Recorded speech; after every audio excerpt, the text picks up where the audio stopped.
প্রিয় দর্শক, স্বাগত চ্যানেল 24 এর সাপ্তাহিক আয়োজন ইসলামী ব্যাংক পিএলসি ইনসাইডে। আপনাদের সাথে আছি ইমদাদ হক। নিম্নমানের ইলেকট্রিক পাইপ বদলে কিনুন ভিগো ইলেকট্রিক পাইপ অ্যান্ড ফিটিংস। বৈদ্যুতিক তারকে রাখে সুরক্ষিত।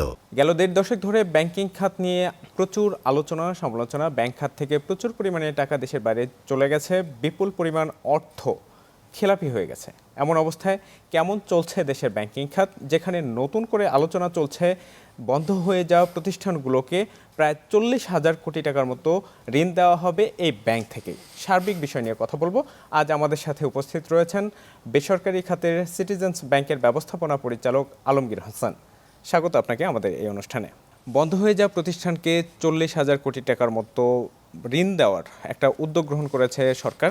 যখন আমরা দেখছি যে বিপুল পরিমাণ অঙ্ক, প্রায় 6 লাখ কোটি টাকার মতো, ফিগারটা এরকমই হবে, যে ঋণ খেলাপি হয়ে আছে, সেই সব প্রতিষ্ঠানকে যদি আবার নতুন করে ঋণ দেওয়া হয় তাহলে কি ধরনের প্রভাব পড়বে? বাংলাদেশে বর্তমানে 6.5 লক্ষ কোটি টাকা ক্লাসিফাইড লোন আছে। তো এখানে আবার যে নতুন করে এই বন্ধ ফ্যাক্টরিগুলোকে চালু করার জন্য এবং যারা ট্রাবল আছে তাদেরকে লোন দেওয়ার জন্য যে কথাটা আসছে সেটা নিয়ে প্রশ্ন আছে। তো এখানে ইস্যু হচ্ছে এখন যারা ঋণ খেলাপি, এখানে আমাদের কিন্তু দেখার একটা বিষয়, কারা উইলফল ডিফল্টার আর কারা প্রকৃতপক্ষে এখানে অসুবিধায় পড়েছে নানান ধরেন বৈশ্বিক এবং দেশের অর্থনৈতিক বিভিন্ন পারিপার্শ্বিকতার জন্য, পলিটিক্যাল সিচুয়েশনের জন্য কারা কারা সমস্যায় পড়েছে। এখন যারা প্রকৃতপক্ষে যারা সাফারার, যেই কোম্পানিগুলো বিদেশে টাকা পাচার করেনি, বিভিন্ন কারণে সাফারার, তাদের কিন্তু সহায়তা করাটা জরুরি। এখন আপনি দেখেন আমাদের দেশে যে অনেক ইন্ডাস্ট্রি কিন্তু বন্ধ হয়ে গেছে কিংবা তাদের সক্ষমতা অনুযায়ী পরিচালনা করতে পারছেন না। এতে এই কোম্পানিগুলো এস্টাবলিশ করতে কিন্তু হিউজ ক্যাপিটাল ইনভেস্টমেন্ট হয়েছে, তাই না? এখানে প্রচুর লোকজন কাজ করতেন। এখন এই প্রতিষ্ঠানগুলো যদি চালু না হয় তাহলে আস্তে আস্তে কিন্তু এই ক্যাপিটাল মেশিনারিগুলো কিন্তু নষ্ট হয়ে যাবে। তো এখানে একটা দেশের কিন্তু আর্থিক বড় একটা ক্ষতি হবে।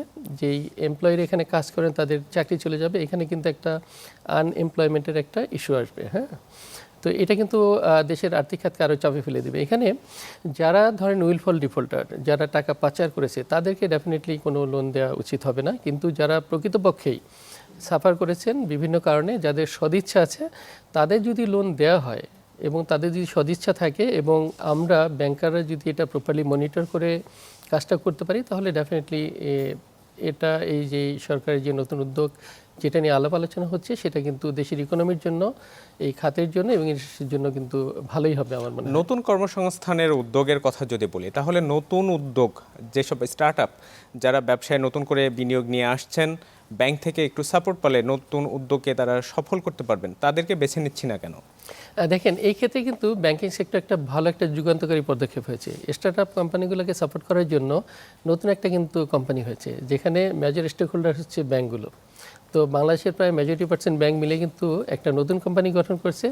এদের মেইন অবজেক্টিভই হচ্ছে স্টার্টআপ কোম্পানিগুলোকে সাপোর্ট দেওয়ার জন্য।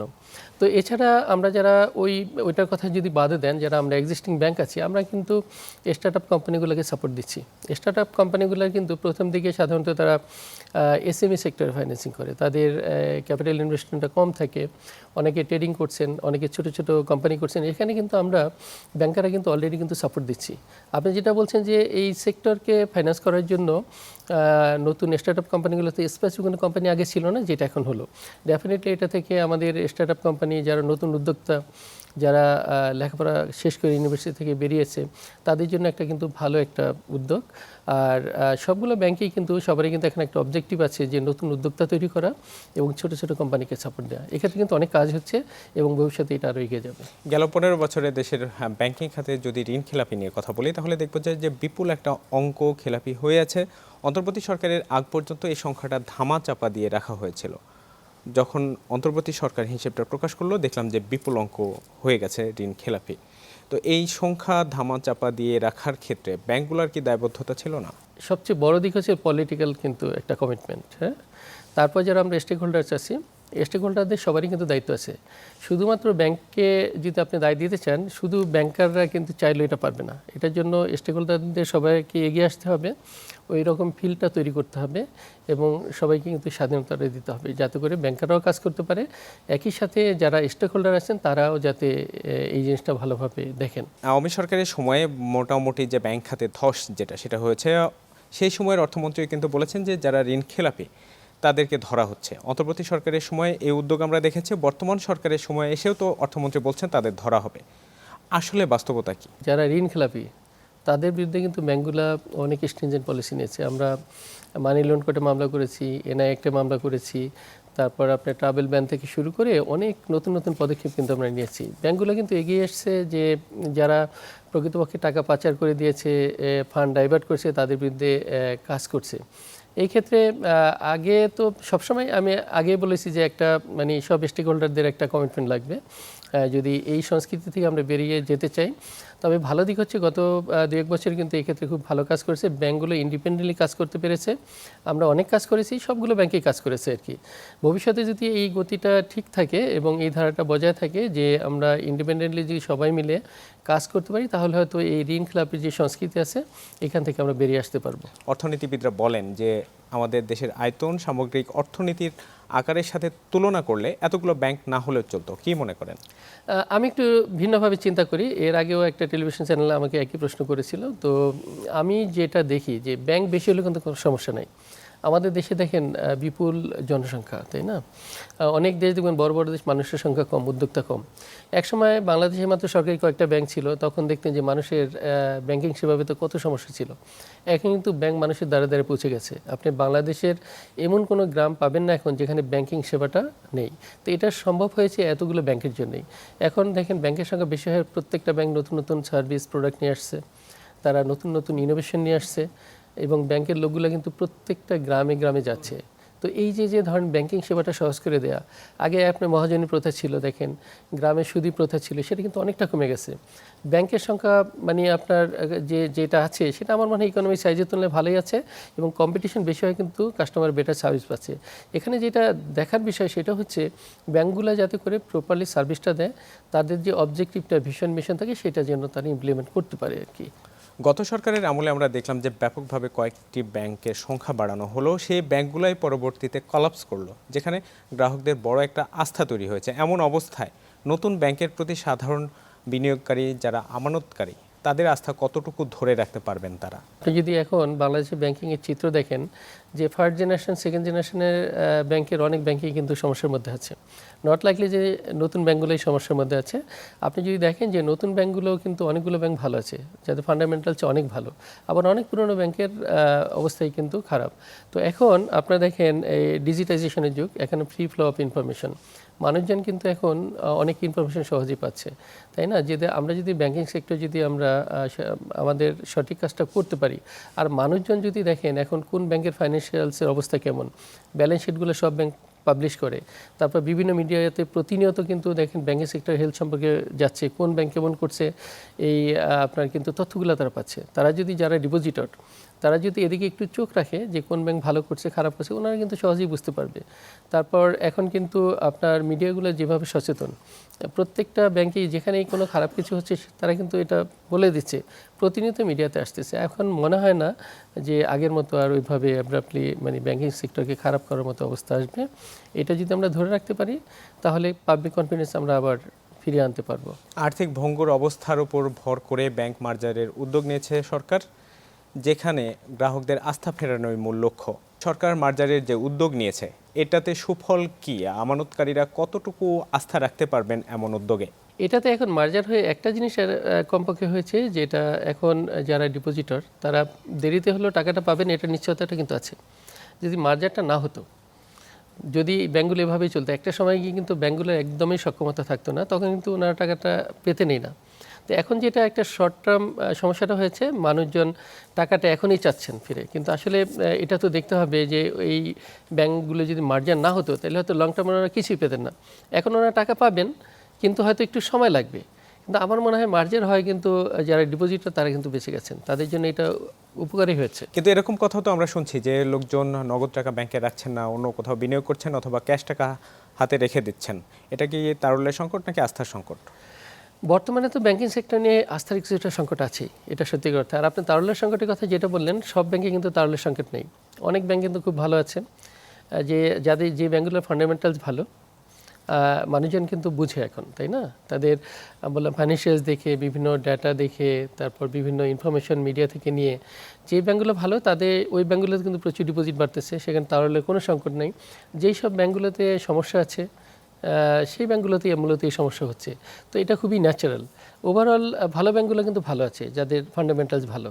আর এই আস্থার সংকট থেকে এটা হয়েছে এবং এটা কিন্তু খুবই স্বাভাবিক ব্যাপার। মানুষজন অনেক ব্যাংকে টাকা রেখে টাকা ফেরত পাচ্ছে না, তাই তো আস্থার সংকট থাকবেই।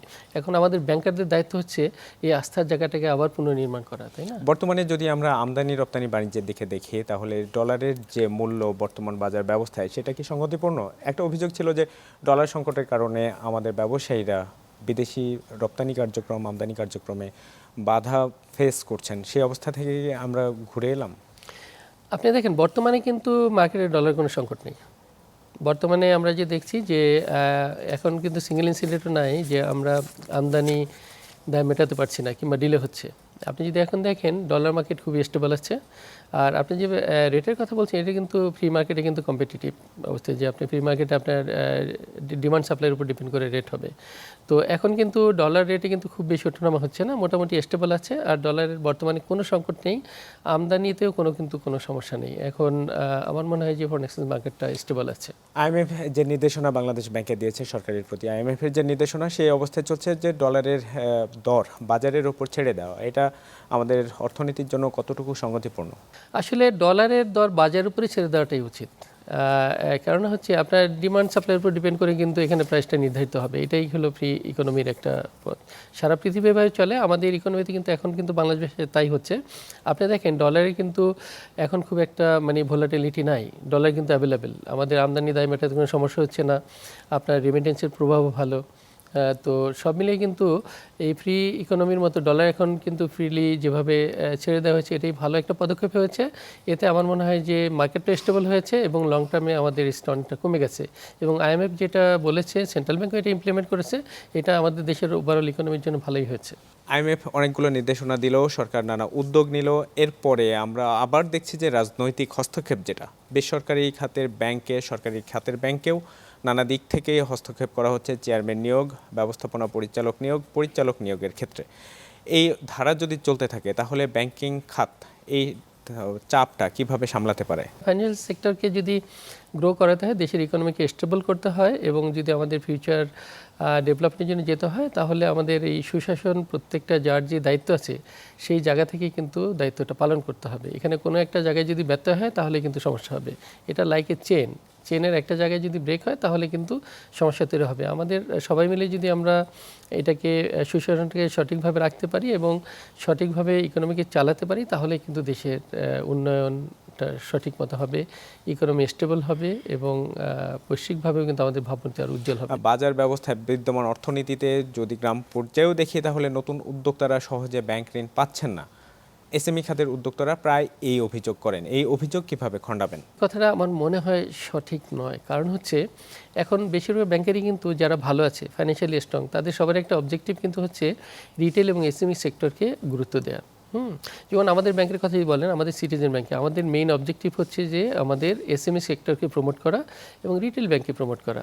আমাদের কিন্তু কর্পোরেট বিজনেসে অনেক এগিয়ে যাওয়ার কোনো ইচ্ছা নেই। প্রত্যেকটা ব্যাংকে কিন্তু সার্টেন লেভেল পর্যন্ত কর্পোরেট করে প্রথম দিকে, তারপর অনেকেরই ফোকাসটা কর্পোরেটে থাকে, অনেকের আবার ফোকাস কিন্তু রিটেল এসএমই দিকে থাকে।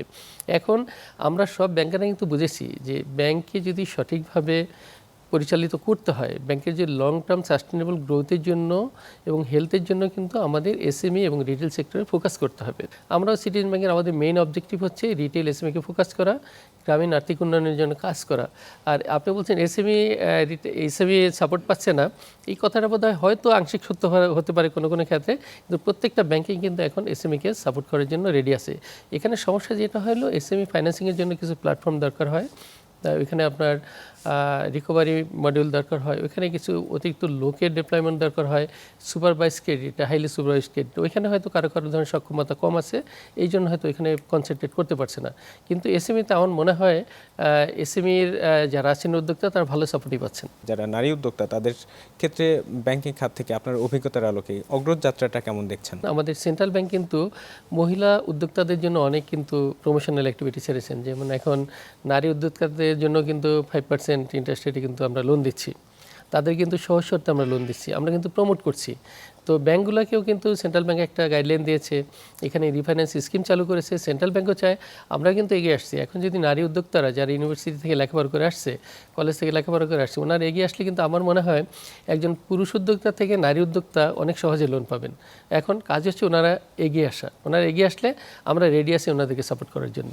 অনেকগুলো ব্যাংকের প্রতি অনাস্থাও তৈরি হয়ে গেছে, কিছু কিছু ব্যাংকে তারল্য সংকটও তৈরি হয়েছে। এর মধ্যে দিয়ে সিটিজেন্স ব্যাংকের যাত্রাও গেল কয়েক বছর। বলা যেতে পারে যে এই মূলধারার একটা সংকট যখন তৈরি হলো তখন এই ব্যাংক যাত্রা শুরু করলো। কি ধরনের চ্যালেঞ্জ আপনি ফেস করছেন? সিটিজেন ব্যাংক 4 বছর হলো, আমি জয়েন করছি প্রায় 1 বছর। তো আমার এখানে কোনো চ্যালেঞ্জ মনে হয়নি। আমাদের এই ব্যাংকটার আমি যেটা বললাম যে আমাদের বোর্ডে যারা আছেন ওনাদের অবজেক্টিভ হচ্ছে ব্যাংকটাকে একটা সুন্দর প্রতিষ্ঠান হিসেবে গড়ে তোলা, এখানে কর্পোরেট গভর্নেন্সকে এস্টাবলিশ করা। আমাদের ব্যাংকে কিন্তু কর্পোরেট গভর্নেন্সটা খুব সুন্দরভাবে মানা হয়, আমরা রুলস রেগুলেশন মেনে কমপ্লায়েন্ট একটা ব্যাংক হিসেবে নিজেদেরকে প্রতিষ্ঠিত করতে চাচ্ছি। আর আমি একটু আগে বলেছিলাম আমাদের কিন্তু মেইন ভিশন হচ্ছে দেশের ব্যালেন্সড ইকোনমিক গ্রোথকে এগিয়ে নেওয়া। আমরা দেখেন প্রথম দিকে যেহেতু ব্যাংক আমরা কর্পোরেট ব্যাংকিংটা করছি, কিন্তু আমাদের লং টার্ম ভিশন হচ্ছে কর্পোরেট বিজনেস না করে আমরা এসএমই এবং রিটেলের দিকে যাব এবং রুরাল ইকোনমিক অ্যাডভান্সমেন্টের জন্য আমরা কাজ করব। এই জন্য আমরা রুরাল ব্রাঞ্চ খুলছি, রুরাল সাব ব্রাঞ্চ খুলছি এবং আমরা ডিজিটাল ব্যাংকিং সেবা নিয়ে এগিয়ে যাচ্ছি। এখানে আমি কিন্তু কাস্টমারদের কাছ থেকে অনেক সাড়া পেয়েছি। আমার কাছে খুব একটা চ্যালেঞ্জিং মনে হয়নি, আমার কাছে এটা ইন্টারেস্টিং মনে হয়েছে। প্রথম দিকে যখন আমি আসি তো মনে হয়েছিল হয়তো চ্যালেঞ্জিং মনে হবে। আমি ধরুন বড় 2টা ব্যাংকে কাজ করেছি, এটা কম্পারেটিভলি অনেক ছোটো ব্যাংক, নতুন ব্যাংক, কিন্তু এখানে এসে আমি দেখেছি কাস্টমারদের কিন্তু যদি আমরা বুঝাতে পারি, ব্যাংকের ফান্ডামেন্টাল যদি ভালো থাকে, আমাদের গোলটা যদি ভালো থাকে, তাহলে কিন্তু কাস্টমারদের কনফিডেন্সটা বিল্ড করা সম্ভব। কেন মানুষজন শুনতে চায়, ওনাদের বুঝালে কিন্তু ওনারা বুঝতে পারেন। সিটিজেন ব্যাংক ভবিষ্যতে একটা ভালো প্রতিষ্ঠান হবে, একটা কমপ্লায়েন্ট ব্যাংক হবে এবং এখানে আমরা আপনার কর্পোরেট গভর্নেন্সটা এস্টাবলিশ করব এবং দেশের সোশিও ইকোনমিক ডেভেলপমেন্টের জন্য আমরা ভালো অবদান রাখতে পারবো। ভারত অথবা প্রতিবেশী অন্যান্য দেশগুলোর কথা বলি যে ডিজিটাল ফাইন্যান্সে সেসব দেশ বেশ এগিয়ে। রাস্তার ফুটপাতের দোকানগুলোতেও ডিজিটাল পেমেন্টের সুযোগ সেখানে বিদ্যমান। আমাদের দেশে এই অবস্থা, আমরা হয়তো কিছু আকারে যে সুপার শপগুলোতে শুরু করেছি, বড় শপিং মলগুলোতে এটা শুরু হয়েছে, কিন্তু ক্ষুদ্র পর্যায়ে এখনও শুরু হয়নি।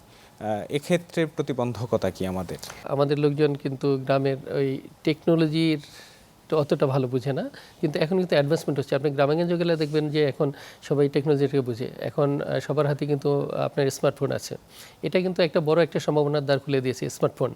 এখন আপনি যদি দেখেন যে বাংলাদেশে যে ভিশনটা আছে, আমাদের সেন্ট্রাল ব্যাংকের যে ভিশন, ক্যাশলেস সোসাইটি করা, এটা নিয়ে কিন্তু আমরা অনেক কাজ করছি, যাতে করে ডিজিটাল ট্রানজ্যাকশনের মাধ্যমে বেশিরভাগ ব্যাংকিং ট্রানজ্যাকশনটা হতে পারে। এটা কিন্তু সেন্ট্রাল ব্যাংক একটা বড় একটা ভিশন হিসেবে নিয়েছে এবং কমার্শিয়াল ব্যাংকের আমরাও কিন্তু সবাই নিয়েছি। সেন্ট্রাল ব্যাংকের সাথে আমাদের কিন্তু রিসেন্টলি মিটিং হয়েছে। সেন্ট্রাল ব্যাংক চাই, আমরাও চাই বাংলাদেশে ডিজিটাল ট্রানজ্যাকশনের সংখ্যা বেড়ে যাক, তাহলে যেমন বাংলাদেশের কমপ্লায়েন্সটা হবে। এখন আপনার এখানে তারপর ট্যাক্সের একটা ইস্যু থাকবে, গভর্নমেন্টের কিন্তু ট্যাক্স কালেকশনটা অনেক ইজি হয়ে যাবে এবং এখানে কিন্তু সুশাসনটা নিশ্চিত হবে। সেন্ট্রাল ব্যাংক, কমার্শিয়াল ব্যাংক আমরা সবাই মিলে কিন্তু ওদিকে অনেক বড় একটা ফোকাস দিয়েছি।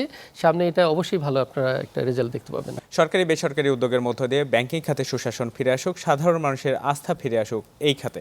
অনেক ধন্যবাদ আলমগীর হোসেন আমাদেরকে আজকে সময় দেওয়ার জন্য। আপনাকে ধন্যবাদ, চ্যানেল 24কে ধন্যবাদ এবং একই সাথে চ্যানেল 24-এর সমস্ত দর্শকদেরকেও অনেক অনেক ধন্যবাদ এবং শুভেচ্ছা। দর্শক, ইসলামী ব্যাংক পিএলসি ইনসাইডে আজকের আয়োজন এটুকুই। সাথে থাকার জন্য ধন্যবাদ সবাইকে।